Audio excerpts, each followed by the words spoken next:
The American presidential campaign is not just about winning over voters, it's also about raising millions of dollars in campaign funds. President Obama and Republican nominee Mitt Romney are crisscrossing the country to raise as much money as possible to sustain the race for the White House. At the White House, CCTV's Nina Donahue has more on another side of these campaigns. That's right, Mike. President Obama's campaign in particular really stockpiling those funds for the months ahead. He's been taking time out from his busy presidential schedule. He was in Chicago this weekend, attending several fundraising events last weekend in New York.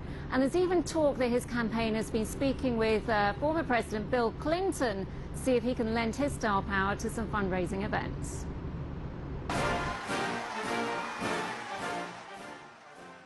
The campaigner-in-chief, that's what the Republican Party is calling President Obama, already in a massive fundraising push at grassroots and million-dollar donor levels. His campaign is focusing its big money donations on traditional Democratic strongholds like New York and Los Angeles.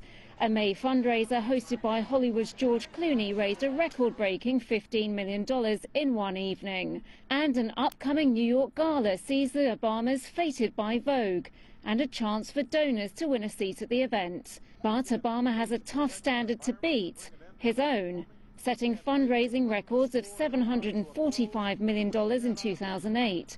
And lately his campaign officials have backtracked on claims that this time around he'll hit the $1 billion mark. His Republican rival Mitt Romney's fundraising potential has soared since being officially nominated as the Republican candidate for the White House. He's courting corporate America and big business names like Donald Trump for support. But do the candidate's target donors only help to polarize Republican and Democratic voters? People see the parties as in the pocket of certain special interests. The Republicans in the pocket of big businesses, Democrats in the pocket of Hollywood. And instead of the American people being able to choose their candidate based on who they support, you find people supporting people based on where they get their money. In 2012, record amounts of cash are also being spent. In January, the Obama campaign raised nearly $12 million, but spent 17. Obama's funds are going on field offices in battleground states like Florida, Ohio and Pennsylvania, and an unprecedented level of online ads. Romney also investing in media. Some of the ads are going to be attack ads, of course. President Obama has had a pretty weak record on a number of things. But can President Obama bolster his campaign bank account by recapturing the magic of candidate Obama 2008? I don't think President Obama can ever recreate the hope and change of 2008. Right now the polls are about 50-50.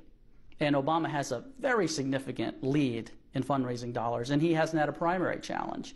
So he has a lot more money in the bank than Governor Romney has. Well, that's the real question, Mike. Will Obama really gain that momentum that he had in 2008, and will Mitt Romney's media campaign be sophisticated enough to beat him? An unprecedented $87 million has been spent already by both campaigns for TV ads in those swing states. Very expensive business, these elections, Mike.